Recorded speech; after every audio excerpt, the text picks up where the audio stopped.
అంతర్జాతీయ మార్కెట్లో ముడి చమురు ధరలు ఆకాశాన్ని తాకుతున్న తరుణంలో కేంద్ర ప్రభుత్వం పెట్రోల్, డీజిల్పై లీటర్కు రూ. 10 వరకు పన్నులను తగ్గిస్తూ నిర్ణయం తీసుకుంది. సాధారణంగా పన్నులు తగ్గితే ధర తగ్గుతుందని అనుకుంటారు. ప్రస్తుతం పెట్రోల్, డీజిల్ ధరల్లో ఎలాంటి మార్పు లేదు.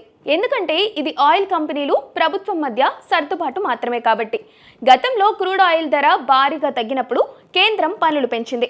అప్పుడు సాధారణ ప్రజలకు రేట్లు పెరగలేదు. అలాగే ఇప్పుడు పన్నులు పెంచినా రేట్లు పెరగవు. ప్రస్తుత గ్లోబల్ పరిస్థితులను బైరీజ్ వేస్తే పెట్రోల్ ధర లీటర్కు రూ. 150 దాటాల్సిన పరిస్థితి ఉందన్న అంచనాలున్నాయి.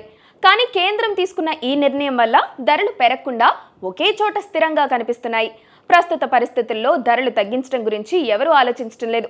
పెట్రోల్, డీజిల్ కొరత లేకుండా ఉంటే చాలని అనుకుంటున్నారు. ఒకవేళ కేంద్రం పన్నులు తగ్గించకుండా ఉంటే చమురు సంస్థలు తప్పనిసరి పరిస్థితుల్లో సామాన్యుడిపై భారం వేయాల్సి వచ్చేది. ఈ క్లిష్ట సమయంలో ధరలను పెంచకుండా యథాతథంగా ఉంచడమే సామాన్యుడికి ప్రభుత్వం ఇచ్చిన అతిపెద్ద కానుక అనుకోవచ్చు. ప్రభుత్వం తన రాబడిని తగ్గించుకోవడం వల్ల దేశిక ఆర్థిక లోటుపై ప్రభావం పడుతున్నప్పటికీ ద్రవ్యోల్బణం ఆయువు కాకుండా ఉండేందుకు ఈ మార్గాన్ని ఎంచుకుంది. రవాణా ఖర్చులు పెరిగితే నిత్యావసర వస్తువుల ధరలు అమాంతం పెరుగుతాయి.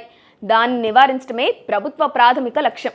రాబోయే రోజుల్లో అంతర్జాతీయంగా ముడి చమురు ధరలు తగ్గితే అప్పుడు మళ్లీ ప్రభుత్వం ట్యాక్సులు పెంచి చమురు కంపెనీల నుంచి వసూలు చేసుకుంటుంది.